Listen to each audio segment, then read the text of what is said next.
record locally on this on my machine the live stream, because the recording of Facebook sometimes doesn't work or is low res and all this. So I have everything here. Thanks, Robert. My desk. You think my desk looks small? Okay. So I hope that's better, Robert.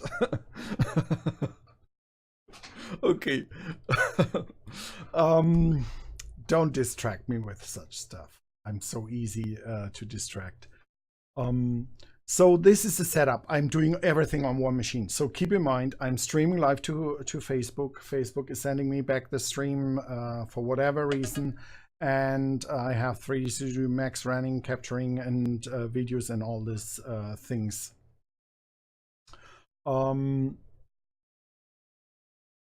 So then I would say I'll just dive into what I want to show you and what I want to show in this first finalRender question and answer live stream.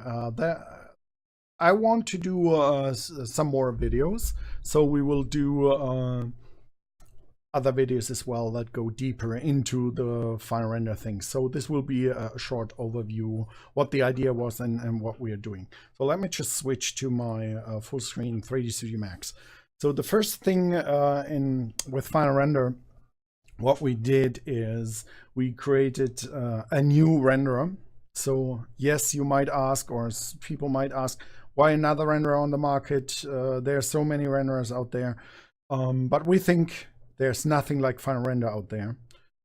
We have some unique things in finalRender. For example, you can have GPU and CPU rendering at the same time, and we actually make no difference at all. So we treat the GPU exactly like we would do with the CPU, and that's a big difference. So this is not a GPU only renderer approach. So the renderer is behaving like a CPU renderer with all the flexibility, all the material setups, all the combinations of materials you can have.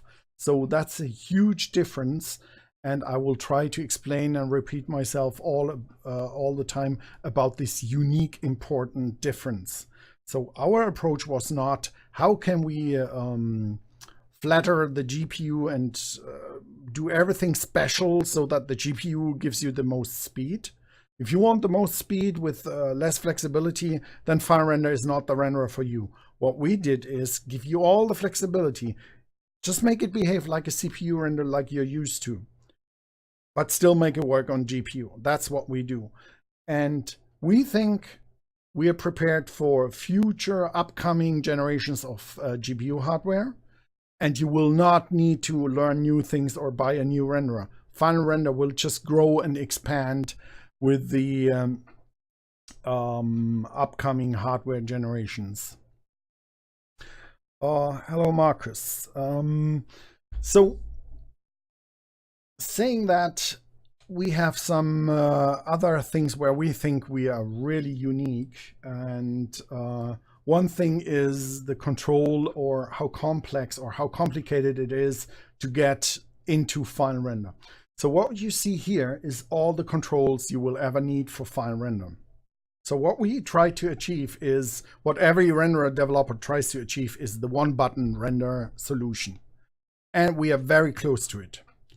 Yes, we have a few buttons left. You may want to adjust or not, but that's all you need to learn. That's all you need to take care about. So you can concentrate on the art, on how you set up your scene, how you set up your light, how you set up your materials. So you can concentrate now on the important parts.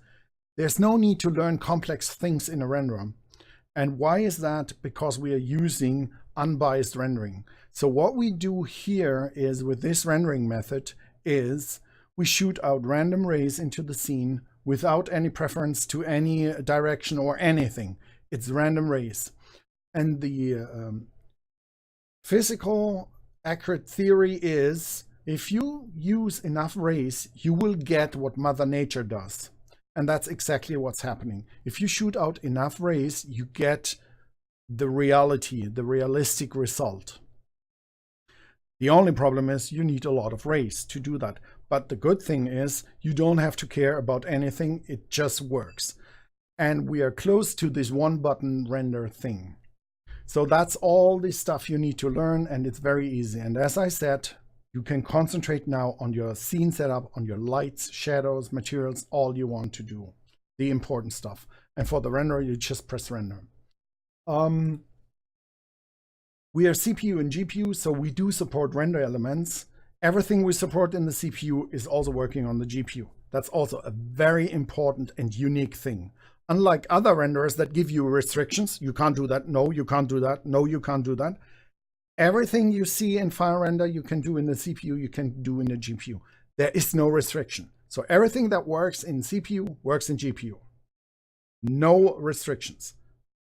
And I want to start with the render elements because that's one point that usually design visualization architects, they don't use them very often. Render elements are not really usable in 3D Studio Max or not easy to use. So let me just do a simple rendering here. I'm just rendering the scene here. And most people don't like using render elements or yeah, they don't like to use them at all for this stuff because they are awkward and weird to use. And we try to solve this with our new fR-FrameBuffer approach. So this is what 3D Studio Max gives you when you turn on render elements. You are presented with these stuff here of render elements. And these render elements are just dumped at you, and you get all this mess and you don't know what to do with it. And it's the same on your hard drive. They just dump it out there, and these render elements are dumped into your hard drive. So let me just close this, and thankfully you can turn off this dumping of render elements here. When you just go here, don't display them. What we wanted to do different in finalRender is with our own fR-FrameBuffer, we go and have everything organized and sorted in our fR-FrameBuffer. So the render elements, they show up in here sorted in this tree view rendering. And the great thing is with our fR-FrameBuffer, we do keep a history of your renderings. And along with this history, we keep the same history for the render elements. But now let's see what we can do here with the render elements. So what we have here, you can do with our fR-FrameBuffer. Let me just, before we dive into the elements, let's see what our new fR-FrameBuffer does. So with our fR-FrameBuffer, you can adjust your raw image, your HDR rendering or raw rendering. You can develop that right in finalRender. So there is no need to learn Photoshop or use Photoshop at all. If you're not, don't have a Photoshop pipeline, you can do now everything in finalRender and the fR-FrameBuffer. So that's a big plus. Nothing extra to do. You can adjust and develop your picture with whatever you want. You have the real-time feedback here. You can turn down, bring up the highlights, put down the highlights and all this. And if you do something wrong, you can just reset it, and there you go, and you can adjust your rendering in real time, and you can do that while it's rendering as well. So now when you have that, you can also do that per render element, and that's a unique feature, and that's really nice to have right in the fR-FrameBuffer, right in 3D Studio Max. Because if we have a look at our render elements, so we have the diffuse, specular, the lighting render element, we can see here's noise. And I did that on purpose. So we want to have some noise so that I can show you the per render element denoising, and which is just an example that you can have full control of your render elements, and you can adjust every render element on your own. And it's a non-destructive way of doing it, so you can always come back to your original. So the next render element is the global illumination render element, refraction, and reflection. And what you saw there, we have two problematic, maybe problematic render elements. That's the lighting and the global illumination that shows a lot of noise. And wouldn't it be great just to work on these two elements that make up parts of our image here, of our final image? So let me just do the lighting element first. I'll go into our filters and I'll use a denoise, and let me just adjust it to something like 17. And I'm right now doing the denoise on this element. And oh, maybe I want to do a little bit more of denoising here. So I've done this, less noise, nearly gone. And now I go to the global illumination, and let me just do the same here. Let's do a pretty extreme. And the great thing is, because these are individual render elements, oh, that might be maybe overdone. These individual render elements, they are just a part of your total image composition. So you see, we have many others. So now when I go back to my original, nothing has happened. So how do you get now the adjustments of the render elements? So how do I see the picture that is made out of the render elements? Because that's my beauty rendering. That's my original rendering we see right now. We have this button here, compose layers, and this will take the render elements and make a new image based on your render element layers. So I'll turn that on, and you see all the noise is gone here. When I turn back, let me just zoom in a little bit more just to make sure you see the difference. I can now switch between my render element image that is made out of individual components. Now I'll do the composite. And that's happening all in 3D Studio Max in the fR-FrameBuffer frame buffer. So you don't have to go to Photoshop to see how do they stack up and how can I combine them. If you're fine with it and learn how this works, you can go really far and create your final image inside of 3D Studio Max and finalRender. So as I said, press the composite button and it will use the render elements to create this new picture. And here comes another nice feature. Whatever you see on the frame buffer, you can save. When I click save, it will save what I see. So whatever you see can be saved out. So now I'm saving out my image done with the render elements. And I can also save out the individual render elements if I wanted that. And I can save it in 3D Studio Max as well. So you have all the flexibility. finalRender is fully integrated in 3D Studio Max, so you can use all the tools in 3D Studio Max. But if you want to work with our new frame buffer, I highly recommend it because you have so much more you can do in here. So let me go back to our beauty rendering, still with the noise, just to show you another effect we have here. Let me just show you we can add real-time glare. Let me just pick the light. So I just want to add a glare effect on the light here. So I can adjust, let's make it a little bit bigger. Not too big. And let me increase the intensity.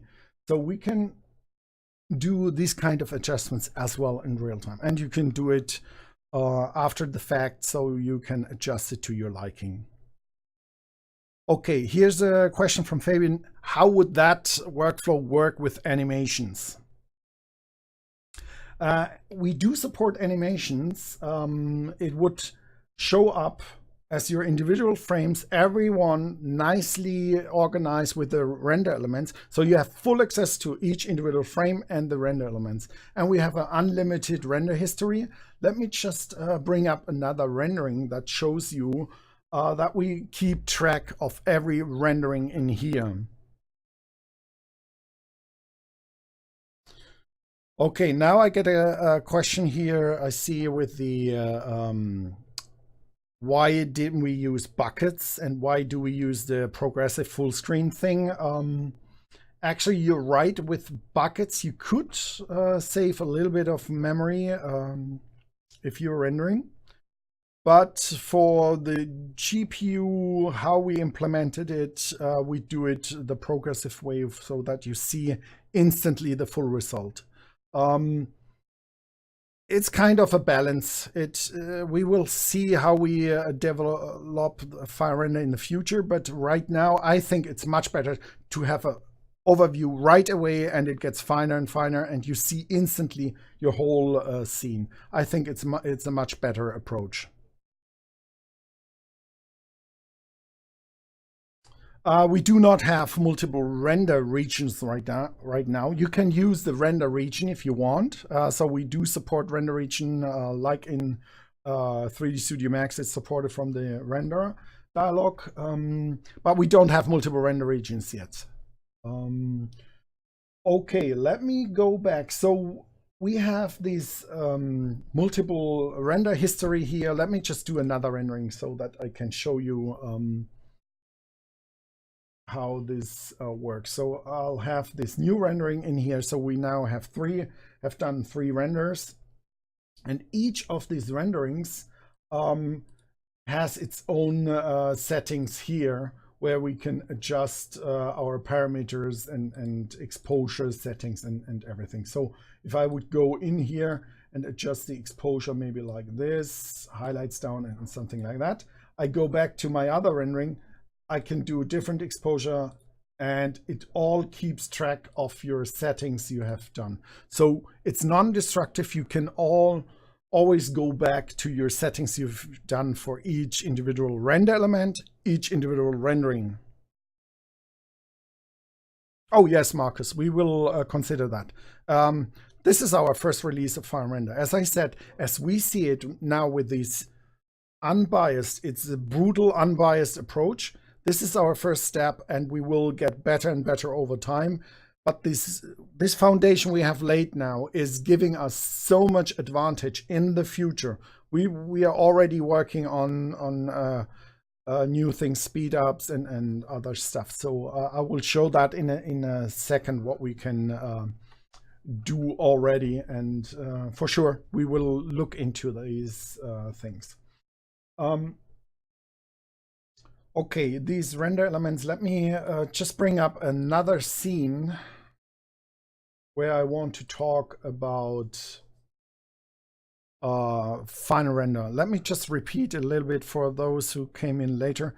finalRender is using really a brutal method to render images. It's unbiased. So we are not sending the rays in a specific, or we're not analyzing or not interpolating. It's sending out random rays and creating and collecting the information. And over time, it will resemble the exact result like in nature. So yes, this needs a lot of rays, but thankfully with modern CPUs and modern GPUs, this is no longer a big issue. And even if you do clever planning and scene setup, you can do animations with it very well and good. And the great thing is, and just let me bring back our user interface or settings for finalRender. There's nothing you have to learn about the renderer. It's actually like working like a camera. So finalRender is doing all the rendering for you. It's like a photo camera. You press a button and make the picture. So it only depends on your scene setup, on your expertise, on your knowledge, how to set up light, how to do colors, how to do all this stuff. So now you can concentrate on your art, and you don't have to fight the render where you have hundreds of settings that influence each other. That's all gone with finalRender. finalRender actually works like a real camera. It takes a picture, it uses your physical camera settings, it uses your light settings, it uses real lights, and you can concentrate on how to set up the scene.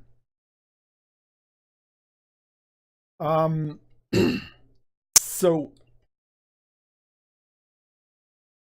let me bring up this scene and render here.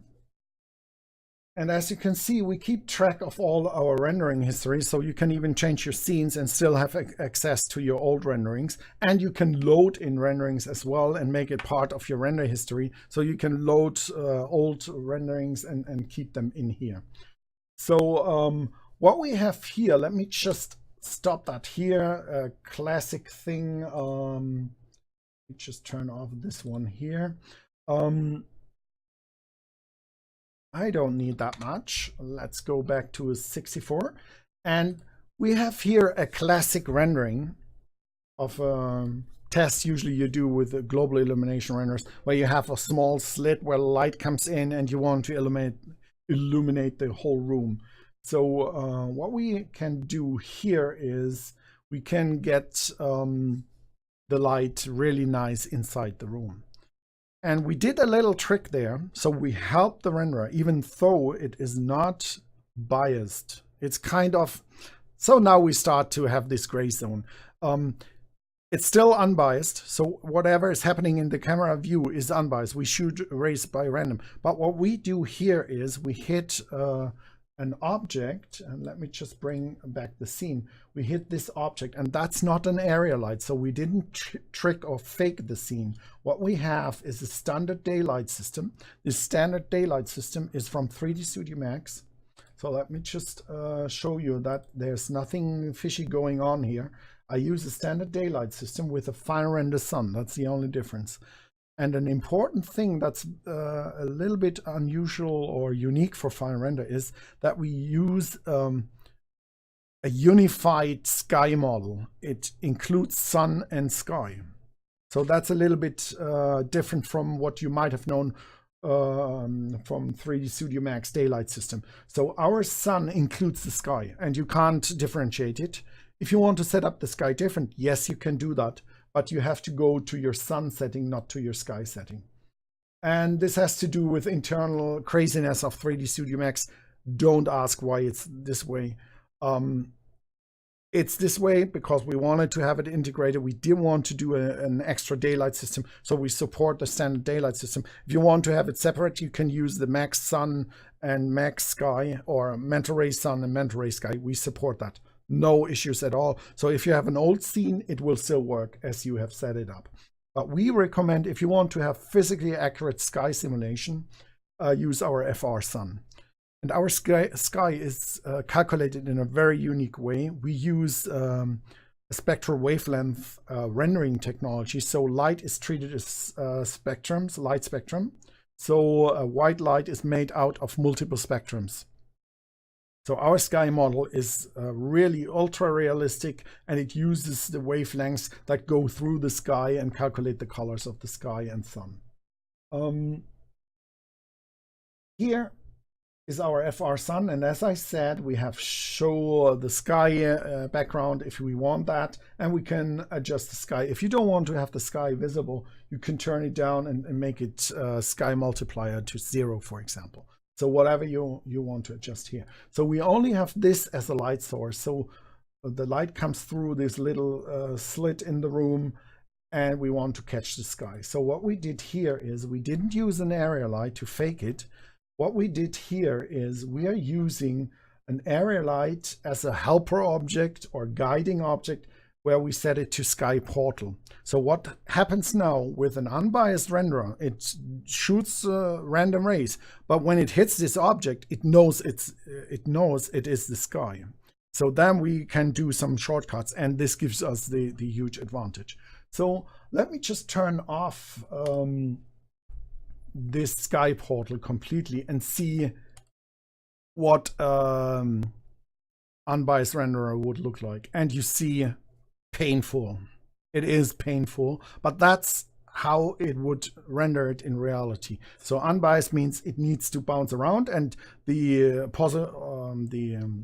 probability to hit this little object here to get the light in here is very low. So you need a lot of rays.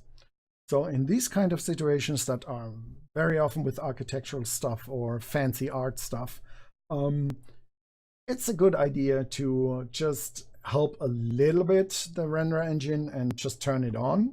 And now I turned it on, and we can render again. And now we get the clean, smooth result in a very short amount of time. Now you might ask, oh, always re-render and setting and re-render. This is taking time. This is not really nice. And yes, you're right. We have an option to do that interactive in real time. And what we do support is the active shade mode in 3D Studio Max. So, and keep in mind, I know some of you might now back off and say, oh shit, Activeshade, I hate this. It's not the Activeshade you know from your mother. We enhanced a lot, and also Autodesk enhanced it a lot. So this is no longer the Activeshade you know from 8 years ago or 10 years ago.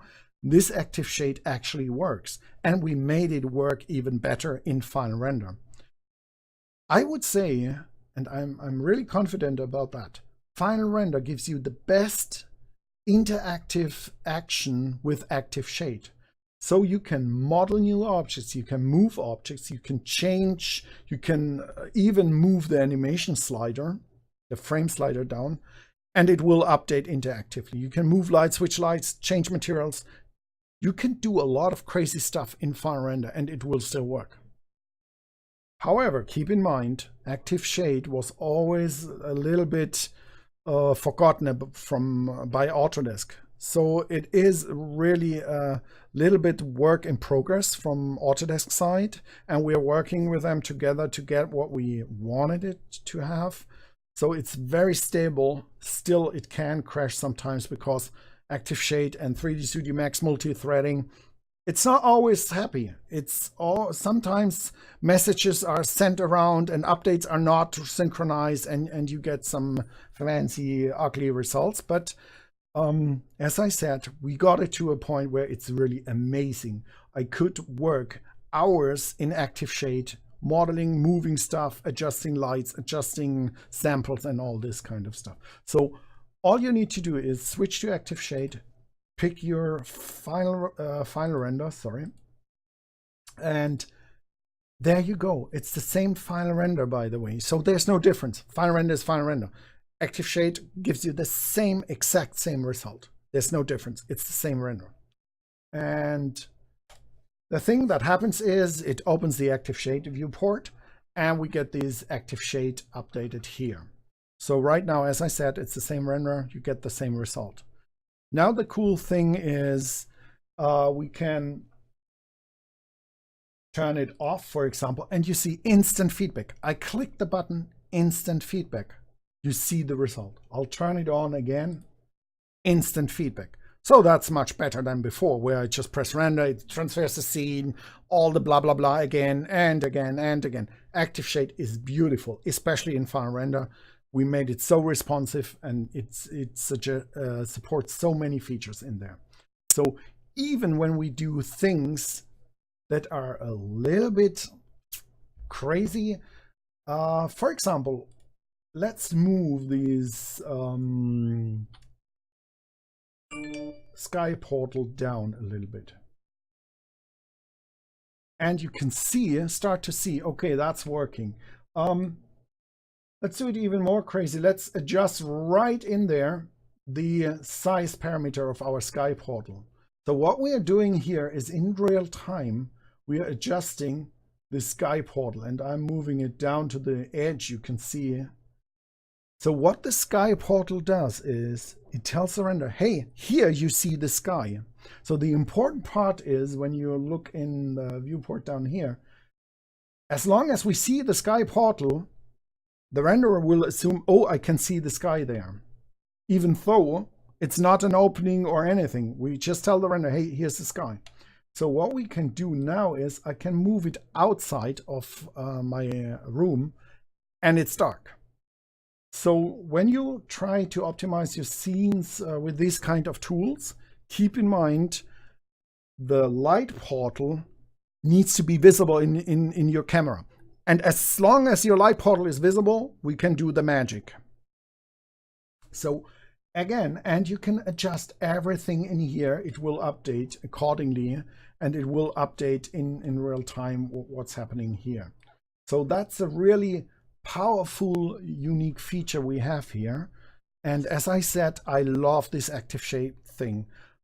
And I would even love it more when Autodesk even invests more resources into Activeshade and interactive rendering in 3D Studio Max, because there's still several issues with update issues and so on. It would be so cool to just have this open all the time and do whatever you want, keep modeling, and by accident you look at your Activeshade and see the final result all the time when you look there.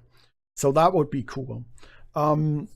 there's still, as I said, some situations where it gets a little bit hairy when you do too much animation, frame slider, and many things at the same time, opening materials and all this. So then things can happen and go south. But as I said, I love it. It's so good to adjust and to work interactive with this Activeshade. So let me just catch up with some questions you had. Someone asked about what about GI flicker in animations? That's an interesting and funny question, because there will be no flickering. Now you say, how is that possible? It's not flickering you get, it's the noise you get. But the GI will not flicker, you will have noise if you're at the edge or if you're doing a lot of denoising. But there will be no GI flickering. It's just the amount of rays you send out, and there will be no flickering. You will get noise instead. And with movie productions or film and stuff, noise is a preferred kind of thing compared to flickering.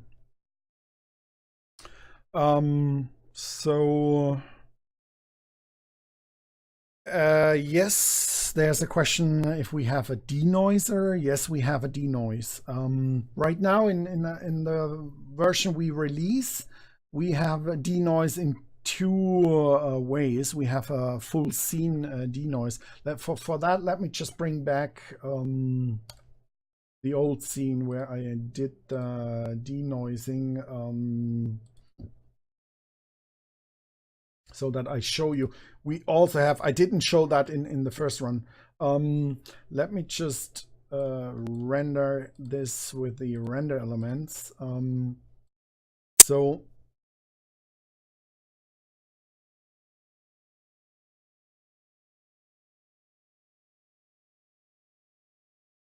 Okay, we can transfer the render settings between Activeshade and finalRender with the tool. I'll show you in a second, Marcus.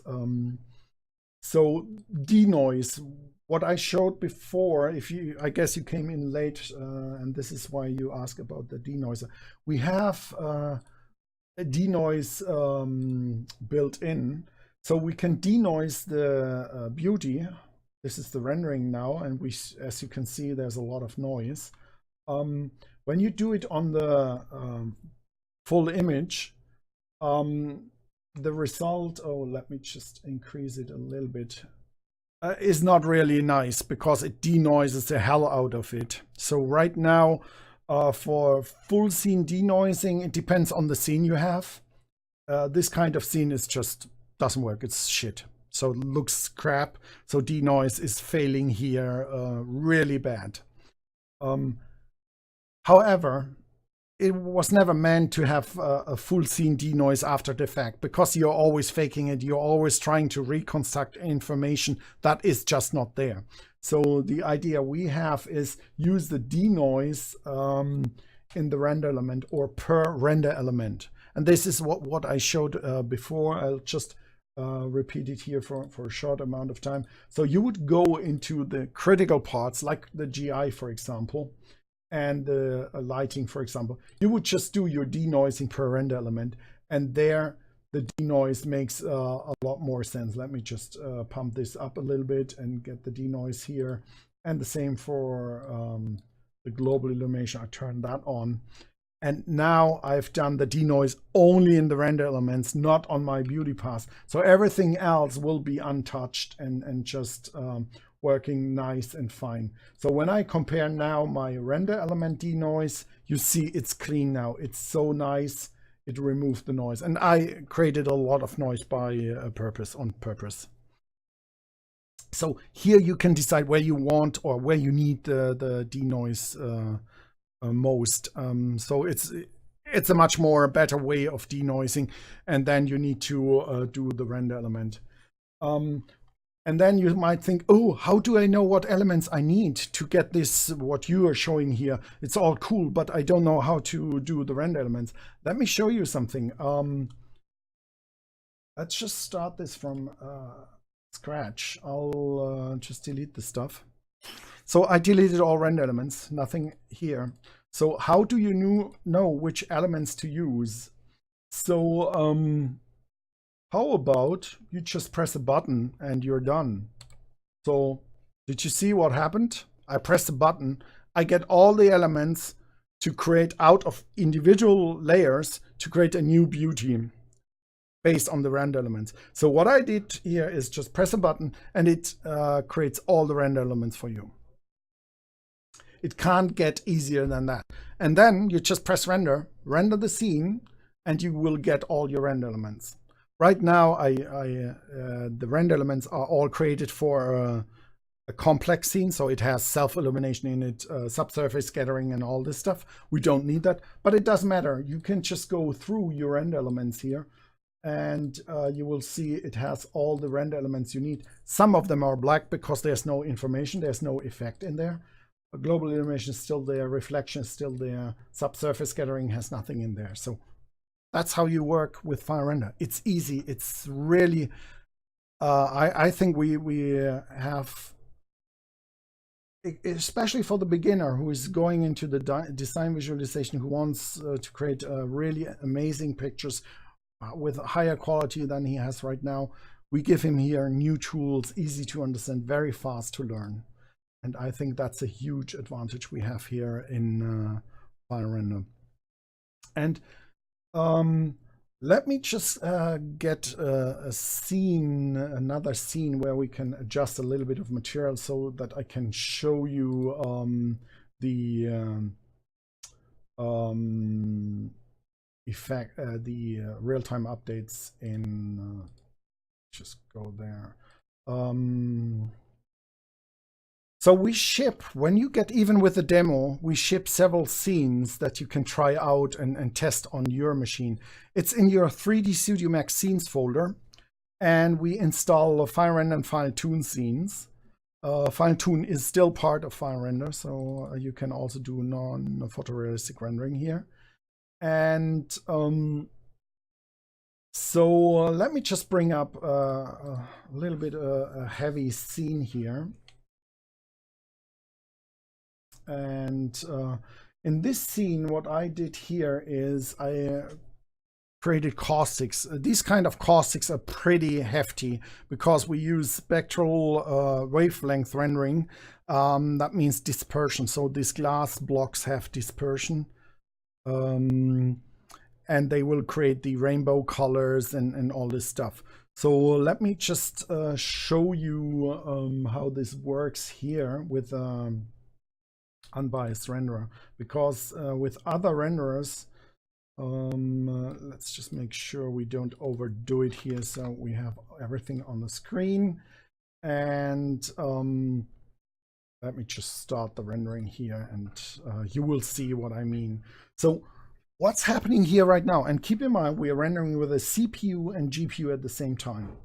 So first you will get a really quick view and nice image, and then it will start to grain again and grain in. That's where the spectral rendering happens, where the individual wavelengths of your white light is made out of multiple wavelengths, and they will be split out into their rainbow colors. And this is what we see here. And this is the spectral wavelength rendering we have in finalRender here.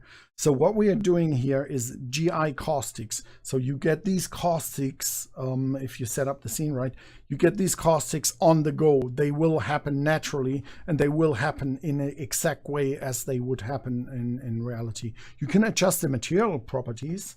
You can adjust the index of refraction and all this. You have full control of that.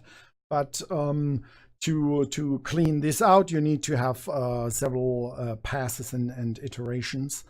And as well, we are still working on the caustics part. We will also try to bring you the standard way of rendering caustics. That would be a separate pass, just to make them faster and more artistic and controllable. But these are the real deal caustic effects that are created with unbiased path tracing. So let me just get back to the interactive adjustment of things in fR-Render. As I said, I am confident that we have the best Activeshade implementation possible for Max. So already active here, we have Activeshade, and now we can have the rendering here happening, and I can just move around the light. So this is the sunlight. So when I move the sun up, the sky gets bright.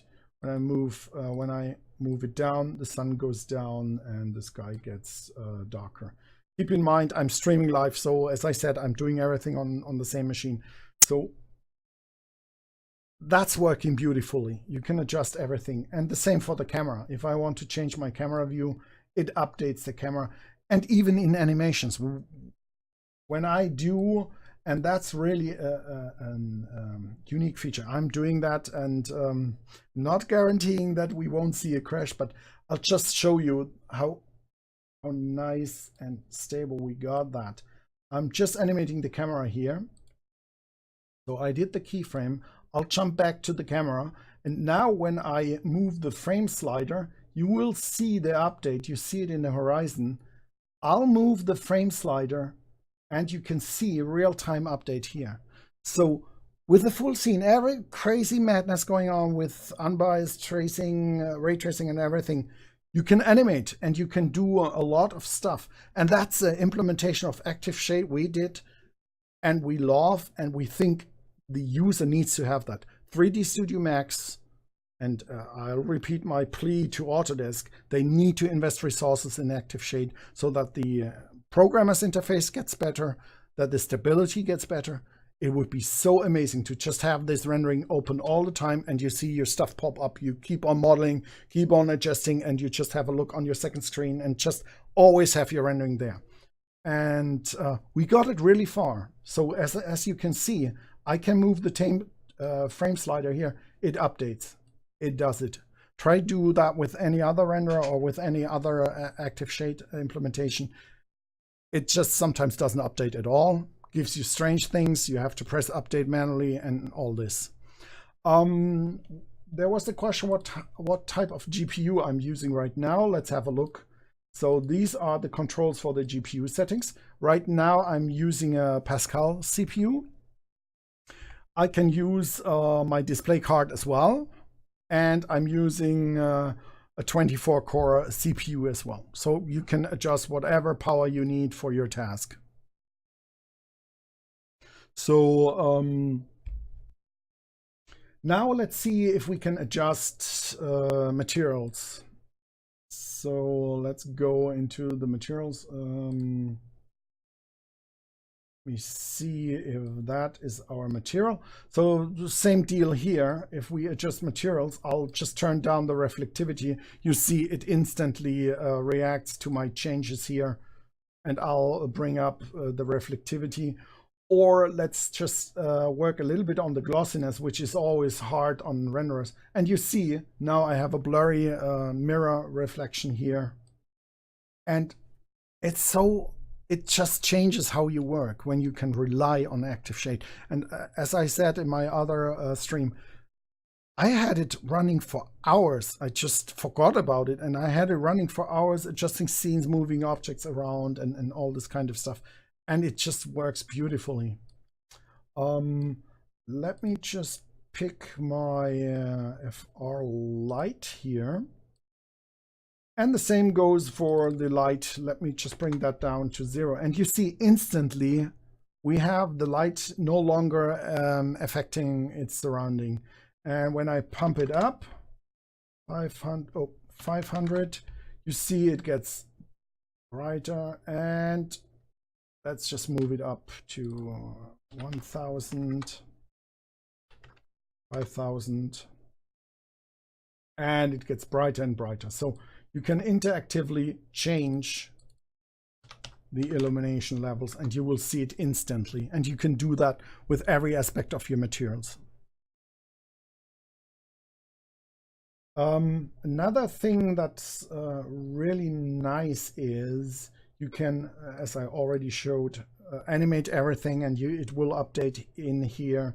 And you can also work on the geometry.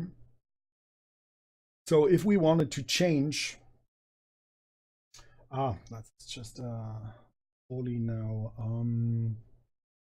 We just scale it down then. I just wanted to change. You see instant update. So I'm now doing geometry modifications in my modeling viewport, and you see instant updates here in Activeshade. And that's actually, it's just makes so much fun to just work in that way. You get instant updates. And where you have to be a little bit careful if you start to do mean things like that would change the scene or the world.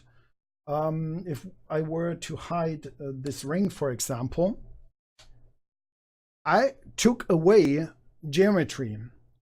And when you know how Activeshade or real-time rendering works, usually you want to keep all your scene on the GPU.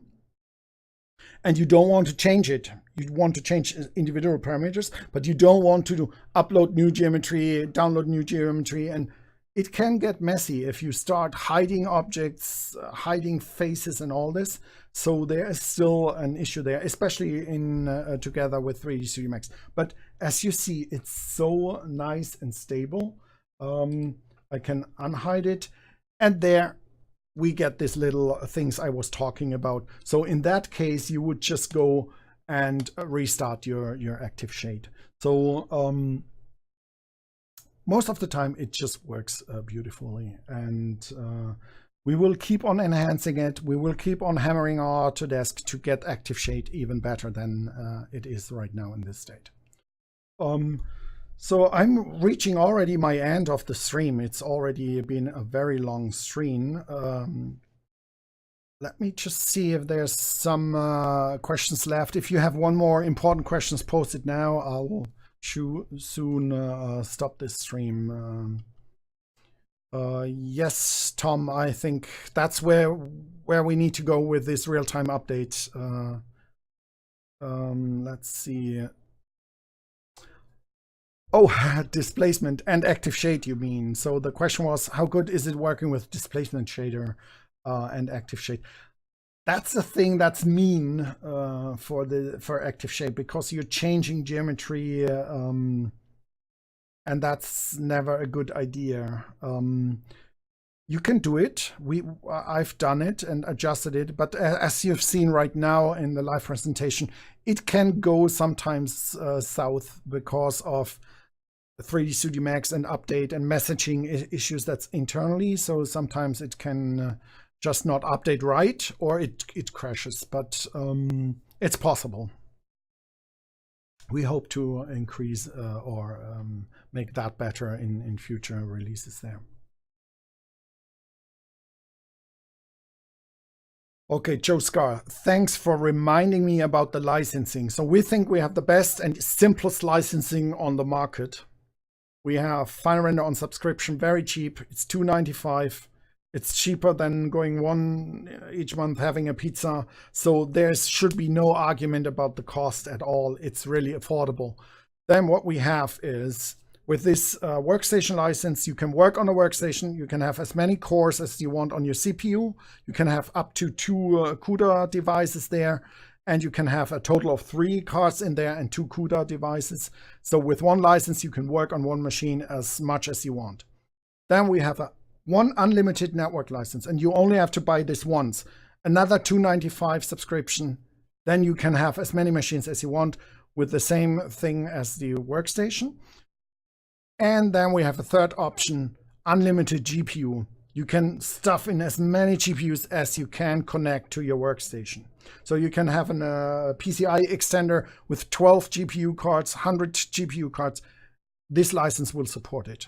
So we have actually just 3 licenses, very simple to understand. one workstation license. You need that if you want to work with it.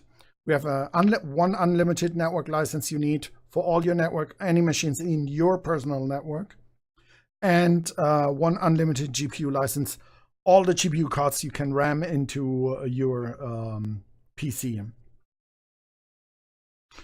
Okay, here's another important question from Marcus. Does the Activeshade work with third-party plugins like ForestPack and changing parameters there? ForestPack Pro, yes, we support that. You can change parameters, and it's pretty amazing what you can do with that. But third-party is kind of an issue because we are a true hybrid renderer. So that means everything needs to be available in GPU as well. That's our philosophy. So we want to offer everything in GPU. So that means if it's a shader, it won't work because it doesn't exist as a finalRender GPU shader. So we have to reprogram it or make it on our own and offer it. But that's how this philosophy works right now. So everything that's geometry works, no problem at all. Standard materials work, and tools that modify, place lights and place stuff, or place HDR Studio, for example, and these kind of things that just create or set up things work nicely. Fumefx, for example, as a third party that's used widely for smoke and fire effects. Fumefx right now in our first version doesn't work because it needs the GPU render. We want to offer CPU and GPU. So we're right now talking to Crezo to implement his shader, his Fumefx shader, as a GPU shader and CPU shader. So it will work then in the upcoming versions. Okay, again, thank you so much for being here and watching the first stream of finalRender and question and answers here. There will be other streams coming where I go into the materials and things and how to set up finalRender and what we think, how you need to use finalRender, the ways. So keep an eye on that. And I'll stop the stream now, and thank you once more. Thank you so much. Goodbye.